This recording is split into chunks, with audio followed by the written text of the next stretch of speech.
இந்த வீடியோவில் நாம் மும்பை இந்தியன்ஸை பற்றி பார்ப்போம். ஸோ மும்பை இந்தியன்ஸ் வந்து லாஸ்ட் இயர் 3rd பிளேஸ் வந்தாங்க. ஸோ ஆனால் வந்து அவங்க மோஸ்ட் ஆஃப் த வேலையை வந்து ட்ரேடிங் மூலியமாகவே முடிச்சிட்டாங்க. ஸோ அவங்க நிறைய ஆப்ஷனில் வந்து பார்த்துக்க வேணாம், ஆப்ஷன் முன்னாடியே வந்து நமக்கு தேவையான பிளேஸை ட்ரேட் பண்ணி முடிச்சிருவோம் அப்படின்னு ட்ரேடிங்லேயும் நிறைய முடிச்சிட்டாங்க. ஸோ இப்போ அவங்க டீம் பார்த்தோன்னா அவங்க ரிலீஸ் பண்ணது 9 பேர், பட் ஆனால் அவைலபிள் ஸ்லாட்ஸ் 5 தான். ஸோ இதுலேயே தெரியுது 4 பேர் மோஸ்ட்லி ட்ரேட் பண்ணி அவங்க வாங்கி முடிச்சிட்டாங்க. ஸோ ரீடைன் வந்து யாரெல்லாம் அப்படின்னு பார்த்தோம்னா Allah Ghazanfar, Ashwani Kumar, Corbin Bosch, Deepak Chahar, Hardik Pandya, Jasprit Bumrah, Mitchell Santner, Amandeep, Raghu Sharma, Raj Bawa, Robin Minz, Rohit Sharma, Ryan Rickelton, Suryakumar Yadav, Tilak Varma, Trent Boult, Will Jacks. So இவங்கெல்லாம் வந்து அவங்க 18 பண்ணுது. ஸோ இது போக ட்ரேட் பார்த்தோம்னா ஷர்துல் டாக்கூரை வந்து எல்எஸ்ஜிட்டே ட்ரேட் பண்ணியிருக்காங்க ட்ரேடிங். மயாங்க் மார்க்கண்டே வந்து ட்ரேட் பண்ணியிருக்காங்க. அண்ட் ஷர்ஃபன் ருதர்ஃபோர்ட் ஜிடியிலேருந்து ட்ரேட் பண்ணி வாங்கியிருக்காங்க. ஸோ இவங்களெல்லாம் ட்ரேட் பண்ணி வாங்கியிருக்காங்க. இப்போ ரிலீஸ்டு அப்படின்னு பார்த்தோம்னா Satyanarayana Raju, Vignesh Puthur, Reece Topley, Bevon Jacobs, Mujeebur Rahman, Lizaad Williams, Karn Sharma, K L Shrijith and Arjun டெண்டுல்கரை வந்து எல்எஸ்ஜிக்கு ட்ரேட் அவுட் பண்ணிட்டாங்க. ஸோ இதெல்லாம் தான் அவங்க டீம். ஸோ இதை பற்றி என்ன நினைக்கிறது? ஸோ எப்பவுமே நம்ம பார்த்தோன்னா Mumbai Indians team most of the time ஸ்ட்ராங்காக தாங்க இருக்கும். அதுதான் அவங்களோட டேலண்ட் ஸ்கவுட், அதுதான் அவங்களோட ஸ்டாண்டர்ட்ஸ். அதனால தான் அவங்க ஃபைவ் டைம் சாம்பியனாக இருக்காங்க. மும்பை சிஎஸ்கேக்கு வெறும் தோனி ஒருத்தர் தான். தோனி அந்த எல்லாத்தையும் யார் யாரை எடுக்கணும், எப்படி எவ்வளோ வரைக்கும் போகணும், எல்லா ஸ்ட்ராட்டஜியும் ஒரே ஆளாக கொடுத்துருவாரு. மும்பை இந்தியன்ஸ் அப்படி இல்லைனாலும் ஒரு பஞ்ச் ஆஃப் டேலண்ட் ஸ்கவுட்ஸ் வச்சுக்கிட்டு எப்போவுமே ஸ்ட்ராங்காக வச்சுருப்பாங்க டீமை. And once again they proved it. But ஆனால் ஆப்ஷனில் வந்து அவங்க மிச்சர் தான் நீங்கணும்னு நினைக்கிறேன். ஏன்னா வேற எதுவும் அவங்களுக்கு ஆப்ஷனே இல்லை.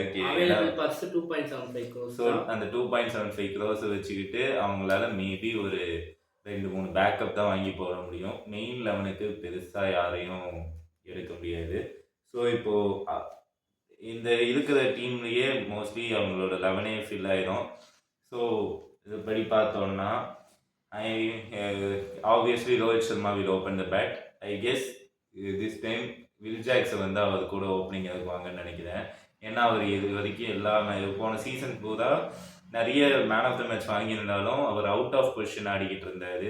அவர் அவுட் ஆஃப் பொசிஷன் ஆடுறது மட்டும் இல்லாமல் திலக் வர்மாவும் நம்பர் 5 அது மாதிரி ஆட போய் அவரோட பொசிஷனும் ஸ்வாப் பண்ணாலும் அவர்கிட்ட பெர்ஃபார்மன்ஸ் சரியா வரல. ஸோ அதனால I guess Rohit Sharma and Will Jacks will open the batting. 3ல திலக் வர்மா அண்ட் 4 சூரியகுமார் யாதவ். 5ல அந்த விக்கெட் கீப்பிங் பேட்ஸ்மேனா ராபின் மின்ஸ். ஃபாரின் ஆக்ஷனில் ஏதாச்சும் ஒரு ஃபாரினர் அவங்களால வாங்க முடிஞ்சா ஒரு நல்ல ஃபாரின் கீப்பர் பேட்ஸ்மேன் மேபி அவங்கள போட்டுக்கலாம். Maybe the likes of Kusal Mendis, likely Shai Hope, அந்த மாதிரி யாராச்சும் ஒரு. ஆனால் அவங்க இப்போ ஷாய் ஹோப், குஷால் மெண்டிஸ் எல்லாமே அந்த டாப் ஆர்டராக தான் வருவாங்க. ஸோ அந்த middle order finishing wicket keeper மாதிரி யாராச்சும் பார்க்கணும். அப்படி இல்லைன்னா அகைன் வில் ஜாக் கீழே ரிக்கில்டன் ஆல்ரெடி வச்சுருக்காங்க. ஸோ அவர் டாப்பில் ஆடணும். இல்லைன்னா வேறு அந்த டாப் ஓப்பனிங்லேயே ஒன்று கீப்பர் கவர் பண்ணணும். இல்லைன்னா கீழே ராபின் இல்லைன்னா இந்த 5ல ராபின் மின்ஸ் அவங்க அடிக்கலாம். So 6 as usual Hardik Pandya and 7 Amandeep and 8ல அந்த கனெக்டிங் ஃபேக்டராக மிச்சல் சாந்தனர் இருப்பார். ஸோ தென் அதுக்கப்புறம் ஒரு 3 பவுலர் ஸ்பாட். அதில் 2 பேர் நமக்கு கன்ஃபார்மாக தெரியும். ஒன்று பும்ரா, இன்னொன்று போல்ட். லாஸ்ட் இயர் தீபக் சஹர் ஆடிக்கிட்டு இருந்தாங்க. தீபக் சஹர் இன்ஜுரி சமயத்தில் அஸ்வினி குமார்னு ஒருத்தர் எடுத்துகிட்டு வந்தாங்க. And he was looking promising. But இப்போ எக்ஸ்ட்ராவாக ஷர்துல் டாக்கூரை ட்ரேடிங் பண்ணியிருக்கிறதுனால I think there is no place for Ashwani Kumar in the 11. So either Chahar or Thakur will play at 9 and 10, 11 Jasprit Bumrah and Trent Bolt. So இப்போ robin மின்ஸை number 5ல ஆடினா, so இங்கே 8ல சாந்தனர் ஆடினதுக்கப்புறம் அவங்க வந்து கசன்ஃபரையும் அல்லா கசன்ஃபர் அவர் வந்து ஆப்கானிஸ்தானுக்கு ஒரு ப்ராமிசிங்காக வந்துகிட்டு இருக்காரு, நல்லாவும் போட்டுக்கிட்டு இருக்காரு.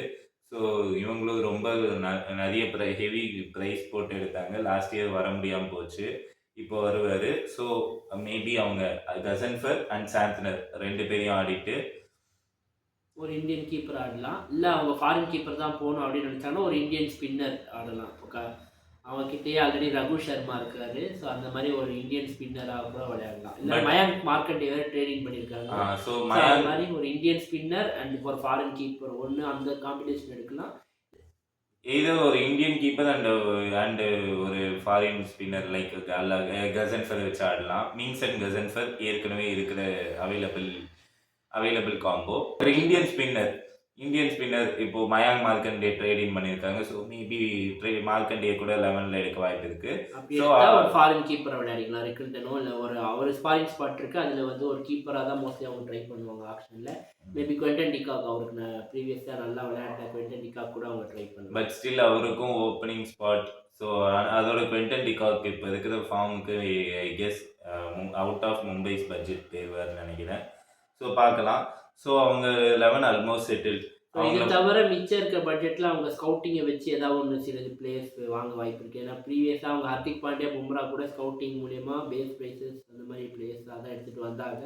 ஸோ இப்போ அவங்க 2 பேருமே எவ்வளோ பெரிய லெஜெண்டுன்னு நமக்கு தெரியும். ஸோ அது மாதிரி ஸோ அவங்க ஸ்கவுட்டிங் மூலயமா 1-2 லோக்கல் பிளேயர்ஸ் எடுத்துகிட்டு வருவாங்க. So maybe that's all. அவங்க 11 ஆல்ரெடி ஃபிக்ஸ்டு தான். ஸோ அவங்க ராபின் மீன்ஸ் அண்ட் கசன்ஃபர் ஆடினாங்கன்னா அவங்க 11 ஏற்கனவே fixed.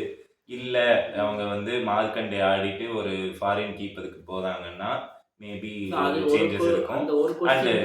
And Deepak Chahar or Shardul Thakur based on the conditions. இப்போ நல்ல ஸ்விங்கிங் கண்டிஷன்ஸ்னா சஹார் எடுத்து சஹாரையும் போல்ட்டையும் வச்சு டாமினேட் பண்ணலாம். இல்லை நான் ஸ்விங்கிங் கண்டிஷன்ஸ்னா ஒரு கசன்ஃபரை போல்ட் கூட ஓப்பன் பண்ண விட்டு அண்ட் பாண்டியா அங்கங்கே போட்டுட்டு ஸோ தட் டெத் பவுலிங்க்கு Shardul Thakur and Pandya can accompany Jasprit Bumrah. So இவங்க டீம் ஓவரால் செட்டில்டு தான். ஸோ ஆப்ஷனில் அவங்களுக்கு பெருசாக வேலை இல்லை. பிஃபோர் ஆப்ஷனே ட்ரேட்ஸ்லேயே நிறைய வேலையை முடிச்சிட்டாங்க. But the most surprise thing with releases of Mumbai Indians is Vignesh Puthur. ப்ராமிசிங்காக ஆரம்பித்தார், சூப்பராக போட்டார். சிஎஸ்கே அப்படியே காலி பண்ணார். எப்படி லைக் 2018 மயாங்க் மார்க்கண்டே அவரோட டெபுவில் சிஎஸ்கேக்கு எதிராக சூப்பராக ஒரு ஃபிகர்ஸ் போட்டு மேட்சை ஜெயிக்க வைக்க முடியலனாலும் சூப்பராக போட்டிருந்தாரு. அதே மாதிரி இவரும் ஆரம்பித்தார் சூப்பராக சிஎஸ்கேக்கு எதிராக அழகாக இன்ஜுரி கன்சர்ன் இருக்குது. அதனால தான் வந்து அவர் ரிலீஸ் பண்ணதான் மும்பை சொன்னாங்க. அவரோட ட்ரீட்மெண்ட்ஸ் எல்லாமே மும்பை இந்தியன்ஸ் சேர்த்துக்கிட்டாங்க. So hope he recovers too well. ஆனால் அவர் எஸ்எம்ஏடிலாம் விளையாடிக்கிட்டு தான் இருக்கார்.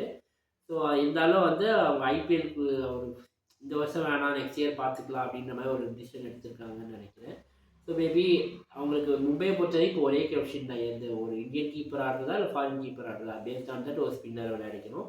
இதுதான் மும்பை இந்தியன்ஸோட auction strategy. So most of the time அவங்க வந்து ஆக்ஷனில் அவங்களுக்கு வேலை இல்லை. ஸோ அவங்க எதிர்பார்த்த பிளேயர் வரும்போது மட்டும்தான் அவங்க வந்து ஆக்டிவாக இருக்க போகிறாங்க ஆக்ஷனில். So that's all for today. See you guys in the next video and we are signing off.